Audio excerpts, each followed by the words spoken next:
Okay, welcome everybody.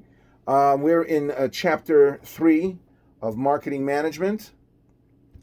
The title of tonight's chapter is Elements of Marketing Strategy and Planning. And class, the way I have it set up, I'm going to go slide by slide. You can follow.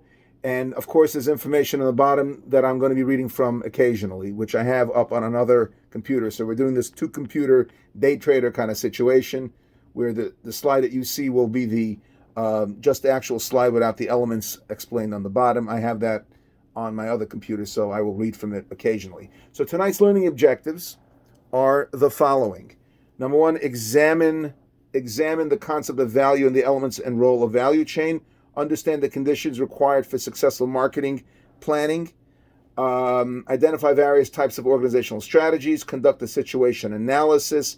Use the framework provided for marketing planning along with the content in future chapters to build a marketing plan. All right, so there's different kinds of utility. Utility is benefit, a subtype of utility a company and its products and services provide to its customers. Utility is the want satisfying power because we have to satisfy the needs and wants of customers of the good or service.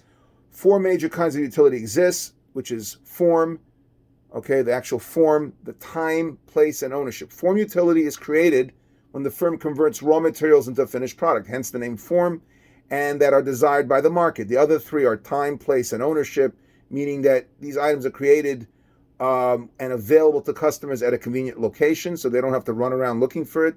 And when they want to purchase them, and facilitates exchange and are valuable that are valuable and that allow for transfer of the product ownership from seller to buyer. So if it's not locked up in some vault somewhere where you can't transfer title, you get it where you want and when you want. And that's very important. How many times have you gone to a store and said, yeah, it's back ordered, it's not going to be there for another 6 months, you walk away.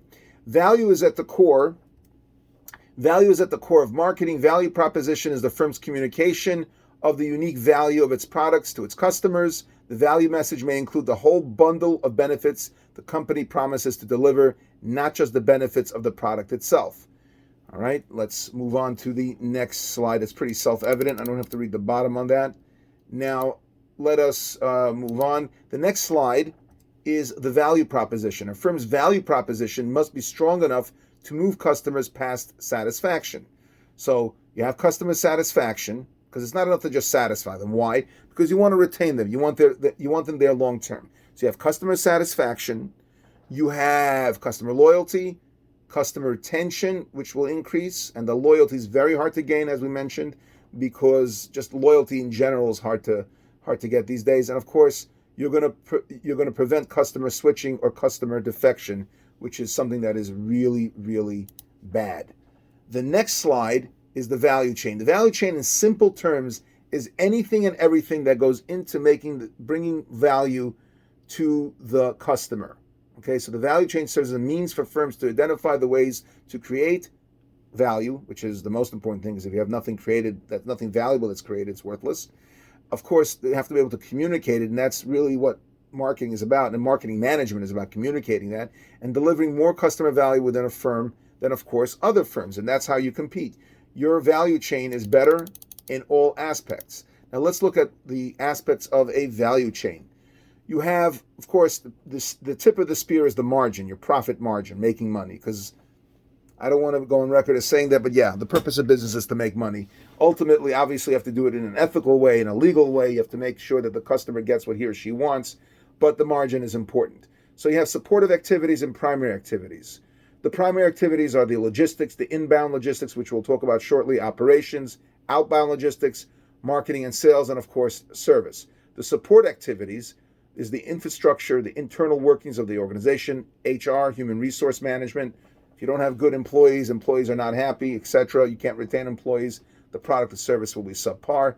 Technology development, and of course, procurement, which is a fancy way of saying purchasing. Procurement is purchasing activities. Okay, so you have inbound logistics, how the firm goes about sourcing raw materials for production. Super important. Now, if you want to talk about costs for all you accountants out there, what does it mean? What does cost accounting mean? You're looking at what drives the cost. And it's very important. Let's say I buy an item for $1. Let's say I sell an item for $1 and you sell an item for $1. If my inbound logistics is better, if I do a better job at containing costs, I will retain more profit. I could sell the product at 90 cents and 90 cents profit, 10-cent cost. So I'm doing way better than you are, who are just selling it at 50 cents profit. Why? Because I did a better job at inbound logistics. You also have operations, how the firm converts the raw materials into final products. Outbound logistics, how the firm transports and distributes the final products to the marketplace. Marketing and sales, how the firm communicates the value proposition to the marketplace. Service, how the firm supports customers during and after sale, which is so important. The worst thing you could do is abandon customers. Customers never want to feel abandoned. Support activities, the firm's infrastructure, human resources, technology and development, and procurement is mentioned. These are extremely vital aspects of the value chain, getting the full value to your customers. Marketing planning. Marketing planning is the ongoing process of developing and implementing market-driven strategies for an organization. The resulting document, which is the marketing plan, records the marketing planning process in a useful framework, and that is called the marketing plan. And to a great extent, the final project that you're going to be involved in has that marketing plan. Now, here's a term that you see here and there: big M versus little m. Marketing big M serves as a core driver of business strategy. Marketing little m represents the specific programs and tactics aimed at the customers and other stakeholders. So big M serves as the core driver of business strategy, that is, understanding of markets, competitors, and other external forces, coupled with the attention to internal capability. So this is a merge really between micro and macro marketing, but you have to understand the macro environment. It allows a firm to successfully develop strategies for the future. At the functional operational level, marketing, little m, meaning represents specific programs within the organization and tactics aimed at customers and other stakeholder groups, and includes everything from brand image to the message salespeople and advertisers deliver, to customer service, to packaging and product features. All the little things, all the little details that go into marketing is known as little m. Okay, we move on to the next slide. And again, I will go through any questions after this presentation. Effective marketing planning must be customer-centric. As you can see with this picture here, you have obviously an ad for the U.S. Army, doting parents. The father looks proud, yet concerned. The mother looks all proud of his son. Everyone in an organization must understand and support the concept of customer orientation. Super important. If you're not customer-centric, you're in trouble. All internal organizational processes and systems must be aligned around the customer, and the C-suite, which represents the CEO and his or her inner sanctum, sets the tone. They have to be these are the people at the top of the organization, must consistently set the tone for market-driven strategic planning through customer-centric business philosophy. It's all about the customer, meaning the customer is at the center. As with the firm's internal structure and systems, its culture must be supportive of such an approach in order for marketing planning to be successful. Upper management must also support the process through consistent investment or resources necessary to make it work. Can't skip on in research and development, for example. If you want a superior product, you always have to be investing in that area. Super, super important. Framework for marketing planning. You need basically marketing plan is connected to the firm's business plan, which is very important, something that we do in entrepreneurship. It is actually an aspect of the entire business plan, which is necessary to get investors. Conduct a situation analysis. Basically, you want to see what the situation is on the ground. Perform any needed marketing research. Situation analysis is tantamount to making a shopping list. So you go to your kitchen, you open the cupboards, you see what the situation is. What do I have? What do I not have? What's the external environment like? Establish marketing goals and objectives. Develop marketing strategies. Marketing mix strategies. A marketing mix refers to the levels of the 4 Ps, the product, price, place, and promotion.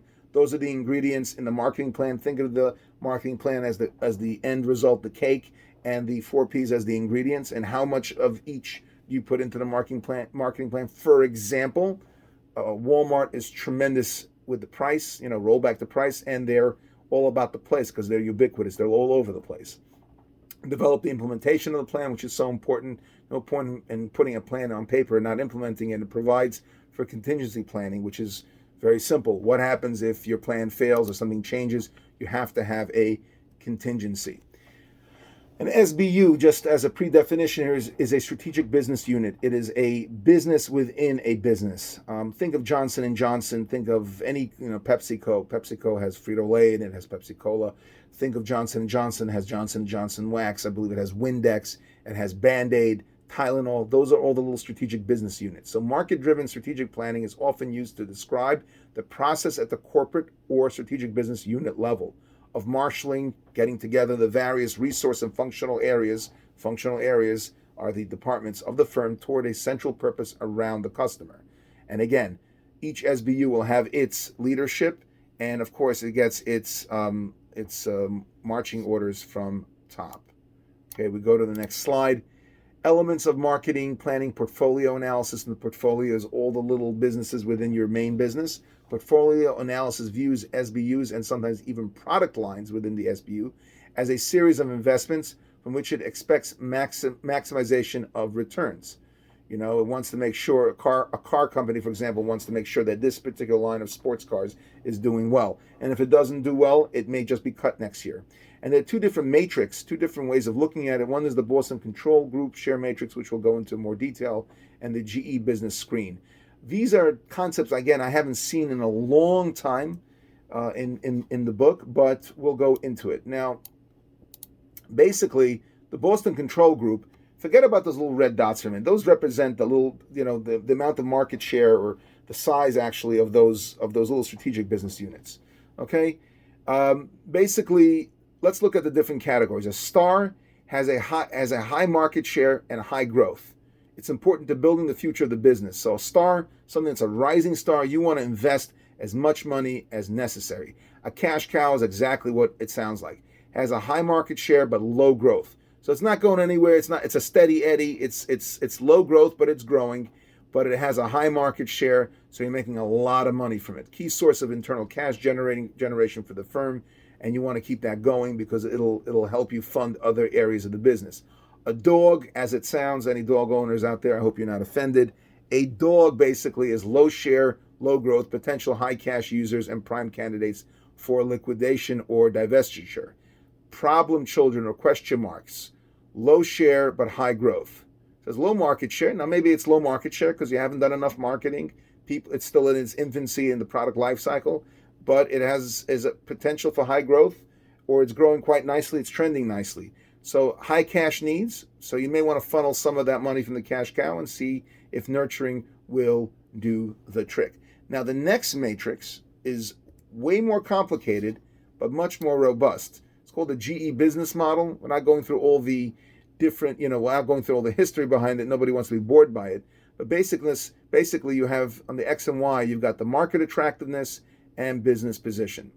So you want to be in the invest grow, meaning in the gold squares over here. If you see the gold square, this is where you want to be, in the gold area. Invest and grow.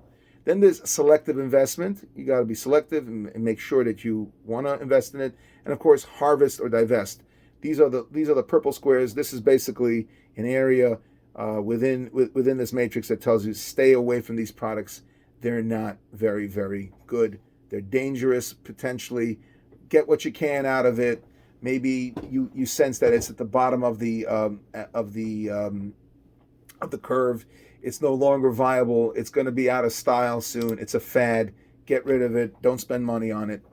So elements of marketing, and we're going to show after the presentation, we're going to show a video on this as well, which explains it great. I found this professor from Madrid, speaks a perfect English, who explains it fantastically, really, really well. So we're going to do that. I'll put a link up after class. Elements of marketing planning, mission statement. So important. Marketing planning does not occur in a vacuum. A mission statement articulates an organization's purpose or reason for existence. Most mission statements also include a discussion of what the company would like to become in the future. And you have to make sure the mission statement is not generic. It doesn't sound like it was a Word document that you got as a template, and also can't be too long. We'll talk about some interesting mission statements. Just remind me, we'll do some good ones like Google, and we'll do some bad ones. Elements of marketing planning goals. Goals eventually become refined into specific, measurable, and hopefully attainable objectives. For the firm, JetBlue's goal is to fly new planes, may be refined into an objective, for example, in order to fly new planes, to purchase 15 new aircraft over 2 years, and I guess cycle through and every, I don't know, 10 or 12 years to get rid of the old airplanes or whatever. They have a formula of when to sell it, so that they can get some money for it. They don't want to run it to the ground. Okay. Organizational strategies. A strategy is a comprehensive plan stating how the organization will achieve its mission and objectives. A firm's generic strategy, which we'll go through, is its overall directional strategy at the business level. And let's go through just some of the basic generic strategies. Growth. Everybody wants to grow, so it's generic. Everybody wants stability, and everybody sometimes has to retrench. Basically, take your product or service, which is not doing so well, and replant it somewhere else. So all of these are generic to any business. So let's look at some of them. Growth, concentration through vertical or horizontal integration. We'll speak about that a little bit later on. Diversification through concentric or conglomerate means. We'll talk about that. Continue current activities. Useful short-term strategy. Dangerous in the long run if competition changes. And retrenchment. A weak competitive position may force focus. You have to focus assets where there is greater potential so that you don't waste your precious time. Okay, sometimes you want to do cost leadership. The organization strives to have the lowest costs in its industry and produce goods or services for broad customer base. Note the emphasis on cost, not price. So again, you're going to retain most of your profit margin. Differentiation, which costs more because you have to differentiate, you have to customize. The organization competes on the basis of providing the unique goods or services with features that customers value, perceive as different, and for which they are willing to pay a premium. Or you have focus, the niche. The organization pursues either a cost or differentiation advantage, but in a limited, narrow customer group. In other words, the top two, but in a narrow niche, because it feels that it could really, really do well and service people's needs properly. Let's look at some of these concepts here. Generic business strategies, growth, concentration via vertical or horizontal integration. We'll discuss that. Diversification via concentric or conglomerate means. And we'll table that. We'll get some good definitions. We'll look around on the internet together. Stability, the strategy to continue current activities with little significant change in direction, may be appropriate for a successful organization operating in a reasonably predictable environment. And retrenchment, basically moving your dog and pony show from one area to the next, where you have a better chance at making a big splash. Here's some competitive strategy options. Cost leadership is the organization tries to have the lowest cost in the industry and produce goods or services for a broad customer base. Note the emphasis is on cost, not price. Differentiation, you have your focused and your generic differentiation. Differentiation, the organization competes on the basis of providing unique goods or services, which is super, super important. And then focus or niche, which is your narrow target. So you have your top two, you have your broad target, cost leadership, which is broad target, lower cost, or broad target diversification is diversification. Narrow target, lower cost is cost focus, and narrow target and differentiation is focus differentiation, which is focusing on the niche. Okay, let's move on to the next slide. Elements of marketing planning competencies. What are the competencies, core competency activities the firm does well? All right, certain companies are amazing at what they do. Like Volvo, as I mentioned in the previous class, is amazing at safety. Distinct competencies, core competencies that are superior to competitors. And sustainable competitive advantage is not just being good now. Basically, it's sustaining it over quarter after quarter, which is so important. Again, core competencies are activities the firm can do exceedingly well. When these core competencies are superior to those of competitors, they become distinctive competencies. So you're known for a particular thing. You are the best in something. Okay. The next slide, Miles and Snow's strategy types. We have prospectors, analyzers, defenders, and reactors. Let's talk about those. Prospector firms exhibits continual innovation by finding and exploiting new product and marketing opportunities. You have to be into innovation. Analyzer firm heavily relies on analysis and imitation of the success of others. Apple did that a lot. Defender firm searches for market stability and production of only a limited product line directed at a narrow market segment. In some respects, Microsoft is that way with its Microsoft Word, PowerPoint, etc. Reactor firm lacks any coherent strategic plan or apparent means of effectively competing. Reactors do well to merely survive in the competitive marketplace, but they're not growing. They're basically just reacting to everything that happens which is problematic. They're not really growing very much. Situational analysis, we look at the political, legal, and ethical environment. You look at socio-cultural demographic trends among consumers and society as a whole impact marketing planning greatly. Many such trends are demographic in nature, including changing generational preferences and the rising buying power of minority groups domestically, which has changed the game tremendously. Technological, economic, and, of course, natural resources and sustainability, which we spoke about. So important to keep the planet green, the triple bottom line, as we mentioned. Competitive environmental factors, threats of new entrants, right? This is what we call basically the five forces models. Threat of new entrants, rivalry among existing firms, threat of substitute products.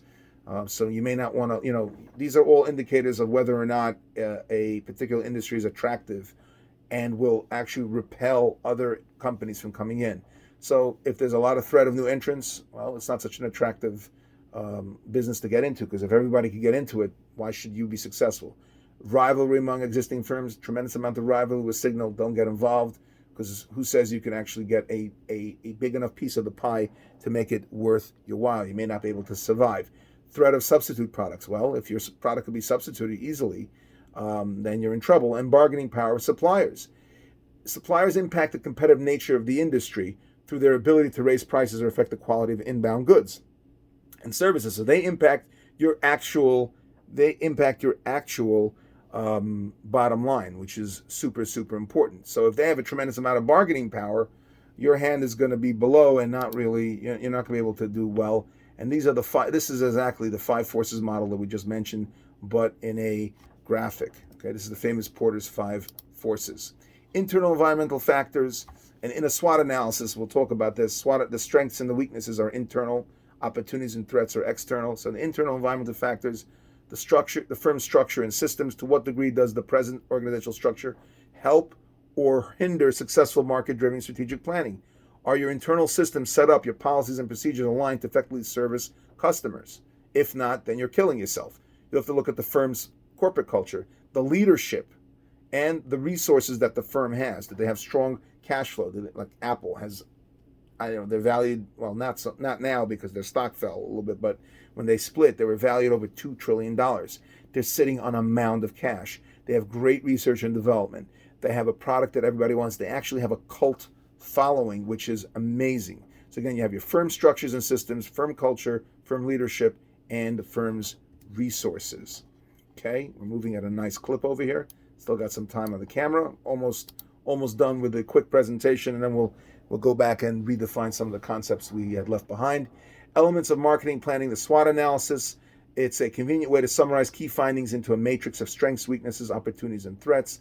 And as mentioned, this helps you understand the internal and the external environment of the organization. So the strengths and weaknesses are internal. Strengths, for example, would be strong cash flow, good employees, proprietary technology that the company has a hold on. Weaknesses would be bad employees, internal strife, issues with research and development. Opportunities are outside the organization where it could grow the business, and threats, such as governmental issues, a bad election outcome, fluctuation of currency, war, natural disaster, coronavirus. Those are examples of threats that every organization needs to worry about.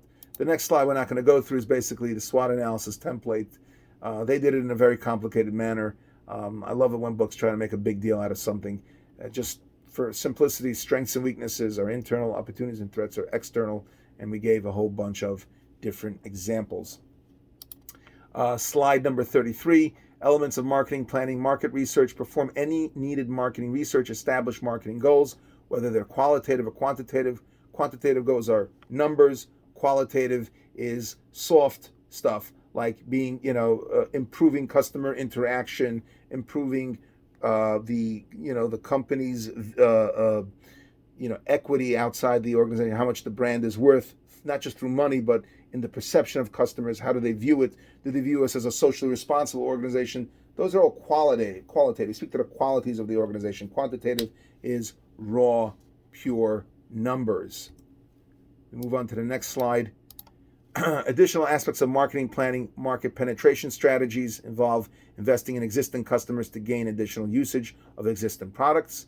Product development strategies recognize the opportunity to invest in new products that will increase usage from the current customer base, and we'll talk about that in the next slide. We have a nice little graph. Market development strategies allow for expansion of the firm's products line into untapped markets, and of course, diversification seizes on opportunities to serve new markets with new products, which is always exciting. And the next graph shows that. For example, you'll look at existing markets and existing products. Okay, strategy equals market penetration. Seek to increase sales of existing products to existing markets. Strategy diversification down here will be new markets, new products, emphasizing both new products and new markets to achieve growths. Basically, this exhibit is the graph version of the previous slide. So basically, if you go like this, existing markets, existing products, strategy equals market penetration.